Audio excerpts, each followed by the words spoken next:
Hai guys, hai semua. Selamat datang di channel Koko Crypto. Hari ini gue bakal ngejawab pertanyaan kalian semua yang kalian bener-bener butuhkan. Yaitu pertanyaannya adalah kenapa aset kripto pada turun semua. Dan ini gue mau tambahin.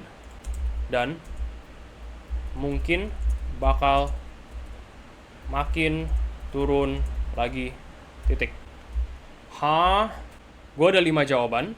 Dan di video kali ini kita akan explore jawaban masing-masing. Kita akan explore tentang makroekonomi dunia, peristiwa-peristiwa konflik dunia, serta makroekonomi yang terjadi di belakang layar. Sebenarnya gue nggak suka bikin video kayak gini, karena 90% retail trader itu nggak butuh atau nggak peduli informasi ini sih. Mereka cuma mau kayak, oh kalau turun gue harus kayak gimana, gue harus beli lagi di mana, apakah gue harus jual langsung apa enggak, terus kalau kalau naik gue harus ngapain. Jadi video ini paling bukan buat orang-orang kayak gitu. Terus kalau kalian juga lihat length video ini, panjangnya video ini video cukup panjang. Video paling panjang di channel gue so far. Karena hari ini bakal gue lempar banyak banget istilah ke kalian. Tapi tenang aja, gue bakal jelasin sejelas-jelasnya. Semoga penjelasan gue bagus. Kita langsung aja ke nomor satu ya. Berita pertama yang gue bakal bahas adalah konflik dan adanya potensi perang antara Iran dan Israel. Untuk kalian yang nggak tahu beritanya, untuk kalian yang nggak ngikutin berita sama sekali, jadi beberapa hari yang lalu Iran meluncurkan drone strike ke Israel dengan alasan tertentu lah. Gue juga kurang jelas alasannya apa. Beberapa hari kemudian Iran bilang, kita nggak mau kita nggak mau menambahkan escalation yang sudah terjadi, jadi kita mau stop. Kenapa tadi gue bilang potensi perang dan potensi konflik? Karena kita sedang menunggu balasan Israel. Apakah Israel itu akan kembali menyerang Iran atau mereka kayak ya udahlah nggak apa-apa. Yang penting gue udah punya backingan Prancis dan Amerika kalau nggak salah. Ini gue mau ngejelasin dampak potensi konflik antara Israel dan Iran dikhawatirkan akan memicu kekacauan di sektor pasar berbeda-beda. Nomor satu adalah sektor pasar minyak atau oil market, dikarenakan Timur Tengah adalah produsen minyak utama. Jadi dengan adanya potensi konflik atau potensi perang, itu bisa mengganggu pasokan minyak dunia. Ini bahaya gara-gara akan menyebabkan harga BBM di dunia ini untuk melonjak. Nomor dua, dampak dari potensi peperangan ini adalah di sektor bursa saham atau stock market, karena investor umumnya tidak menyukai ketidakpastian. Investor itu nggak suka sesuatu yang uncertain. Dan potensi perang ini akan menyebabkan mereka menghindari aset resiko seperti saham, seperti cryptocurrency, dan memindahkan duit mereka ke aset yang lebih aman. Yang ketiga adalah pasar emas. Pasar emas menurut gue akan terdampak dari potensi perang ini, karena emas dikenal sebagai investasi safe haven atau tempat yang sebuah aset yang aman selama krisis. Akibatnya harga emas bisa naik jika konflik meningkat. Dan yang terakhir adalah US currency and US bonds. Oke. Dolar Amerika adalah aset lain yang diuntungkan dari konflik dan krisis selama uncertainty period. Ini bisa menyebabkan dolar menguat terhadap mata uang lainnya. Pada akhirnya, persepsi investor terhadap resiko akan menentukan dampaknya pada pasar. Ya kan? Berita tentang adanya potensi konflik dapat memicu aksi jual besar-besaran. Tapi ada fakta unik yang di-point out oleh orang ini di Twitter, yaitu setiap kali ada krisis atau peperangan diterbitkan, nggak lama setelah itu harga bursa pasar Amerika atau stock market Amerika selalu melihat rebound. Dan kebanyakan dari rebound itu malah mengindikasikan bull run. Ini gue dapet video dari Camel Finance tentang peperangan dan impact harga pasar. of course, mean that it is not coming back. But for now, at least, this is done. So in amongst all the fear, uncertainty, the doubt, the panic, it's always nice to have a little bit of context, right? And if I pull up this chart and leave it here for you to have a quick read of, a quick peruse, you will notice, okay, that typically speaking, war, unfortunately, is bullish. And the entire... Dia bilang, unfortunately, war is bullish. Jadi, apakah kita akan melihat price bakal naik lagi? Apakah kita akan melihat price akan naik lagi setelah konflik ini mulai, ataupun malah saat amit-amit Israel kembali lagi menyerang kembali Iran sebagai retaliation? Apakah malah itu consider sebagai sebuah bullish news malah? Kayak contohnya ini, pas setelah Iran strike on Israel, Tel Aviv Stock Exchange opens higher. Jadi, apakah kita akan melihat higher prices dengan adanya dengan dunia di tengah-tengah konflik? Mungkin itu pertanyaan yang belum bisa gue jawab, tapi menurut dia, dan dia juga belum bisa jawab juga sih, karena di akhir-akhir dia bilang kayak gini. Unfortunately, this is just the world we live in. After Iran's strike on Israel, okay? So, I mean, read into it what you want, okay? At the end of the day, unfortunately, this is just the world we live in. This world is going to continue to get more and more wild. This year is going to continue to get more and more wild. That's the only thing I am sure of. And Craig was quick to... Kita dapat informasi dari dia, kurang lebih kayak gitu. Jadi, gue masih juga pantau untuk market apakah gimana reaksinya saat misalkan kalau seandainya kejadian to the better or to the worse. Oke, masuk ke berita kedua, yaitu Bitcoin ETF's inflow sudah mulai melemah. Jadi dari artikel ini, dengan headline Spot Bitcoin ETF Hype Dies Down, Normalcy Sets In, ini memiliki arti kalau Bitcoin ETF spot inflows sudah mulai melemah, dan kita akan melihat level yang lebih standar, level yang lebih rendah, level yang lebih realistis. Jadi gue udah bikin beberapa talking points di sini. Jadi dari artikel ini, gue bisa menyimpulkan kalau mayoritas dari spot Bitcoin ETFs yang selama ini diterbitkan, yang selama ini dipasarkan sejak bulan Januari, baru-baru ini menyatakan net inflows of $0. Maksudnya apa net $0 inflows? Artinya inflows dan outflows kalau ditotalin dari ETF spot Bitcoin ETF spot Bitcoin ini, totalnya adalah 0. Artinya ada keseimbangan antara orang-orang yang jual dan orang-orang yang beli. Di sini, on last Friday and again on Monday, Fidelity Wise FBTC had inflows of $0, breaking its streak of daily additions that started at launch on January 11. Jadi sejak Januari 11, FBTC setiap harinya selalu ada inflow.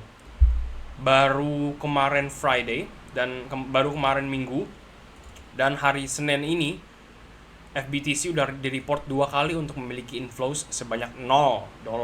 Zero inflows and even the occasional outflows has become the norm. Jadi ini merupakan suatu line yang lumayan reality check ya.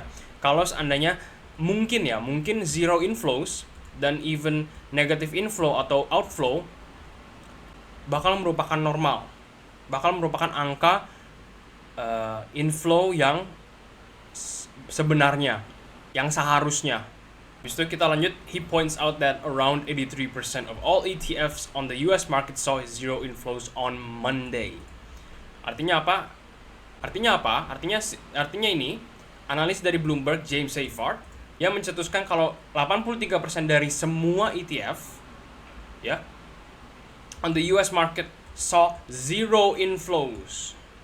Artinya 83% atau mayoritas dari ETF tersebut melihat zero inflows. Kita lanjut, BlackRock's iShare Bitcoin Trust atau IBIT is the only spot Bitcoin ETF left that's experienced an unbroken string of inflows since the vehicle began trading. Artinya apa? Hanya produknya si BlackRock aja yang sampai hari ini juga masih mendapat daily inflows atau positive inflows. Jadi meskipun beberapa news ini lumayan bearish, ada juga news bullish yang dikatakan oleh Samir Kerbaj, Chief Investment Officer dari Hashdex. Okay. There is surely potential of a resurgence in inflows. Dia menyatakan kalau tenang aja, ini tuh sebuah bisa dibilang sebuah dip ya dari inflows untuk inflows, dan kita akan melihat inflows lagi lebih banyak dan bakal recover angka-angka sebelumnya di nanti atau adalah potensi untuk mengembalikan angka-angka kemarin atau menyamakan angka-angka inflow kemarin. Dia juga selanjutnya menyatakan bahwa ini yang panjang, many banks, endowments, and pension funds worldwide are now beginning their due diligence processes before considering strategic allocations to BTC through newly launched ETFs. As these large financial institutions make decisions over their coming months, it is likely that inflows will increase once again, potentially reaching new milestones for what has been one of the most successful ETF launches in US history. Artinya apa? Meskipun bearish news di atas ini, bullish newsnya adalah orang yang sama yang tadi, Samir Kerbaj, itu mencetuskan bahwa inilah baru pemulaan. Okay? Masih ada banyak sekali bank, endowments, sama pension funds untuk pensiun ya, sama institusi di bawah mana ya tadi ya.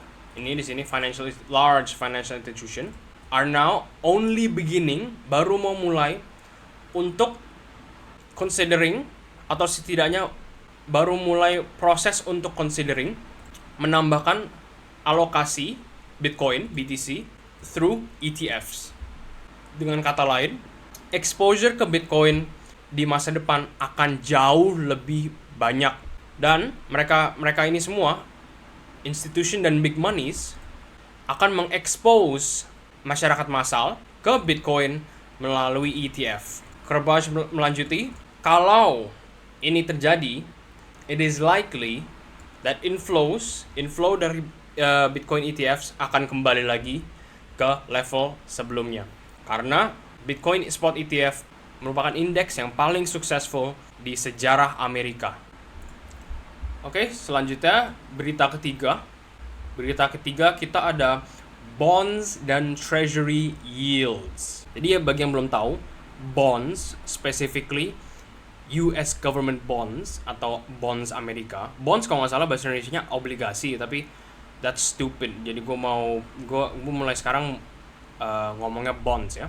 Merupakan aset yang diterbitkan oleh pemerintah Amerika Serikat dan dipromosikan sebagai suatu tempat investasi yang aman dengan resiko minimal. Bonds adalah sebuah aset yang kalian bisa invest, hedging against the downfall of America. Jadi harganya atau investment kalian akan terkompromise jika pemerintah Amerika itu sendiri collapse. Jadi kalian yang megang treasury bonds itu, dengan kata lain, dengan bahasa gampang banget, itu betting against the government falling. Itu bonds. Sekarang kita masuk ke treasury yields.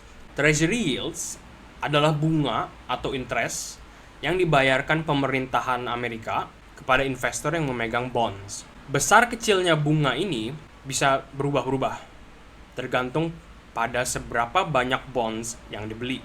Relationship antara bonds dan yields adalah semakin banyak bonds yang dibeli, yieldnya semakin rendah.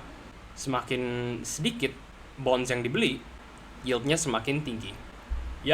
Dari tadi chart yang di depan kalian semua, ini tuh adalah US government bonds untuk 2 year, untuk 2 tahun. Ini yield US government bonds. Ini yield US government bonds buat 2 tahun. Oke. Kalau kita bisa lihat satu candle satu hari, ini udah masuk ke 4,96%, di mana paling tinggi adalah 5,25%. Jadi artinya ya, kalau kalian semua beli bonds, habis itu kalian masukin ke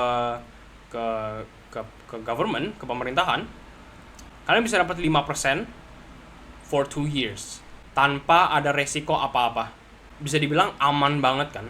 Nah, kenapa ini penting untuk kita tahu dan apa pengaruhnya terhadap cryptocurrency yang kita pegang, terhadap Bitcoin?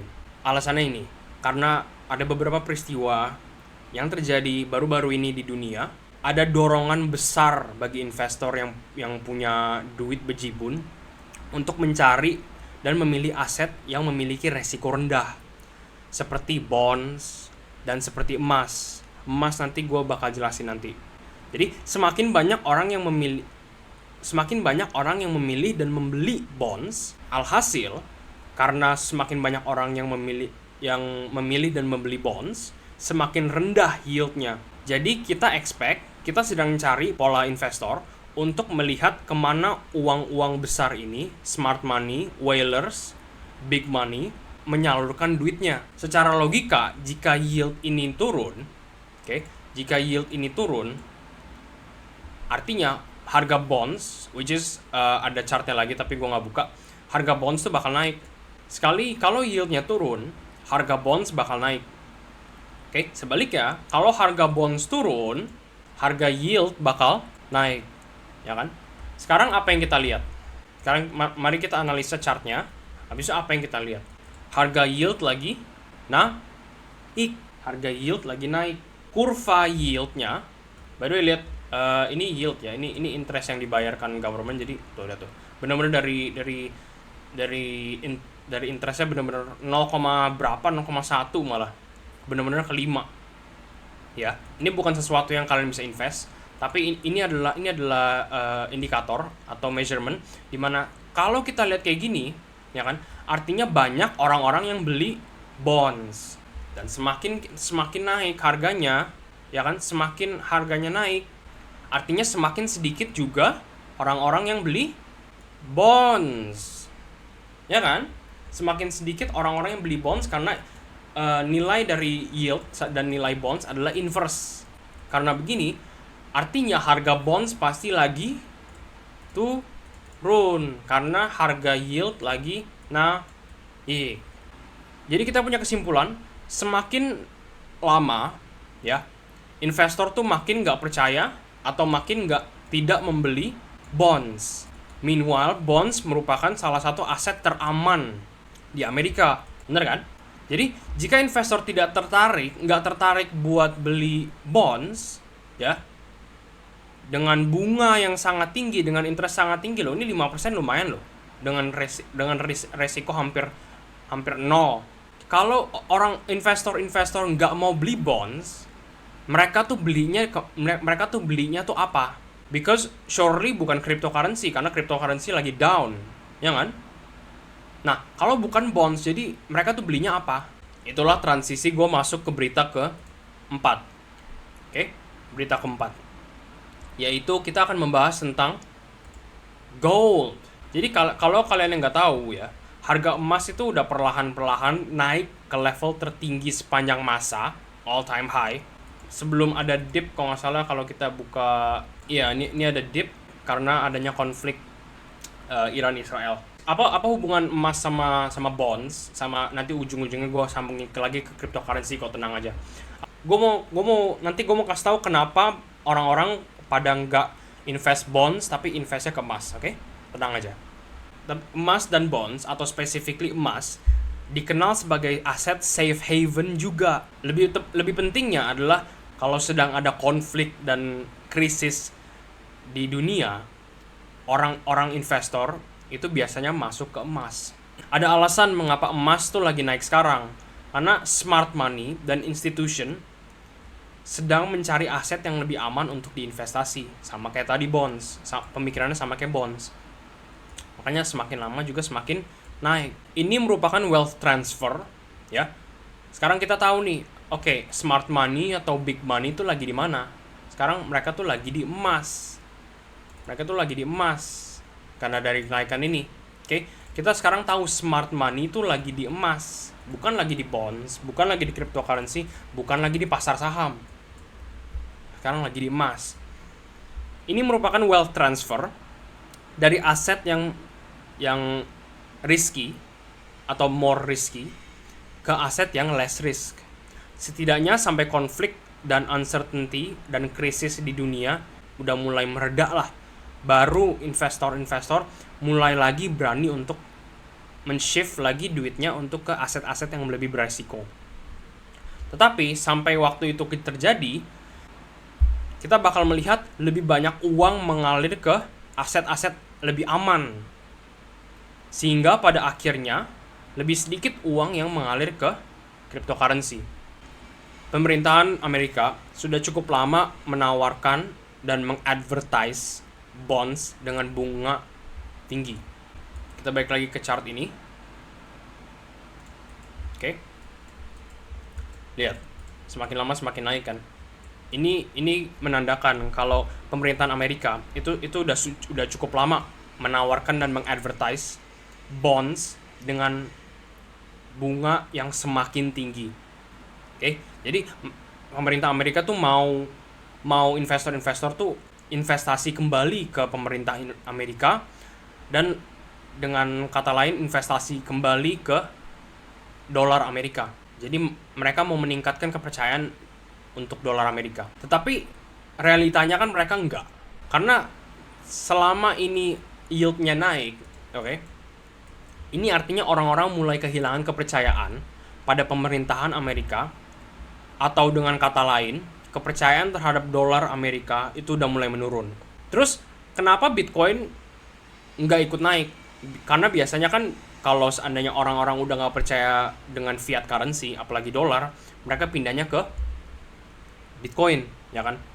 Karena wealth transfer sebetulnya belum terjadi. Central banks masih menimbun emas, oke, masih menimbun gold. China masih membeli emas, masih menimbun emas. Hong Kong kemarin baru mengeluarkan ETF Bitcoin, Bitcoin Spot, punya mereka sendiri, dengan tujuan untuk menghidupkan kembali naratif ETF dan mengharapkan orang-orang buat balik lagi, bullish lagi. Selain itu kita juga ada halving, di mana halving diasumsikan akan meningkatkan harga Bitcoin, tetapi kenaikan sesaat, kenaikan sejenak ya, kenaikan sedikit, itu tidak cukup untuk menandakan dimulainya bull run. Itu tidak cukup buat menyatakan true bull run. Soalnya orang-orang masih banyak banget nunggu. Oh ya, orang-orang masih banyak banget nunggu di bawah-bawah sini. Masih banyak banget orang-orang menunggu ya, untuk harganya lebih rendah, untuk mereka sweep ke atas semua. Itulah kenapa di video gue yang kemarin, yang di sini, gue bilang kalau harganya bakal turun lagi untuk nge-sweep semua buy orders, limit order, baru kita bisa naik lagi. Karena buy orders itu adanya tuh di bawah sini. Oke, adanya di bawah sini, bukan di atas sini. Oke, masuk ke berita kelima. Yaitu tentang dollar dominance. Untuk memahami dollar dominance yang lagi naik, jadi ini dominance dollar, kenapa bisa naik dan apa hubungannya dengan cryptocurrency, nanti gue kasih tahu ujung-ujungnya. Tapi gue mau kasih tahu video dari Traders Reality karena menurut gue dia bisa jelasin jauh lebih baik dari gue. Exactly what we've got right now on the dollar. Look, going back into the dollar itself, look what's going on dollar dominance. Dollar dominance is chilling, it's live. Dollar is appreciated by 5%, nearly now 6%. That's purchasing power, okay? Even though the dollar is down 25% from its initial purchasing power, look, now it's nearly 6%, okay? And if the dollar keeps going up, but the stock market goes down, investors are naturally going to be selling the stock because it means that their dollars are more worthy. Their stock is now worthy. If the dollar's going down and the stock market's going up, that's no good for investors because it means that they've got lots of stock in dollars that is worthless. So that's why we're seeing everything coming down, because they're taking advantage of the fact that the dollar is strong now. Now I can get my dollars and I can start picking up other things. I could go into the yields. I could go into Bitcoin, okay? Now, looking at it from this perspective, ladies and gentlemen, and I can start picking up other things. I could go into the yields. I could go into Bitcoin, okay? Nah ya, kayak gitu. Jadi kalau kalian kalau kalian ngerti ya, jadi dia nge-argue Ini juga menurut gua ada benernya juga. Kenapa dollar dominance atau diksi? Kenapa dollar dominance itu lagi naik dan kenapa semuanya lagi turun? Kenapa cryptocurrency, saham, apalagi ya, bonds juga lagi turun? Dia argue ya, kalau seandainya karena dollar dominance lagi naik, dollar atau fiat itu sekarang lebih atraktif. Fiat itu kan semua orang pakai, paper money, US dollar itu setiap hari kan semua orang pakai. Dengan adanya kenaikan dollar dominance against ya, ada di sini. Kalau yang nggak ngerti, ini tuh forex, foreign exchange, sama-sama fiat, tapi karena dollar sekarang lebih tinggi dari mereka semua, dia argue kalau ini lebih atraktif untuk investor. Jadi semua investor pada mau masuk ke dollar. Ya, menurut dia, kita melihat semua market turun karena dolar lagi naik. Karena dollar dominance lagi naik. If the dollar's going down and the stock market's going up, that's no good for investors because it means that they've got lots of stock in dollars that is worthless.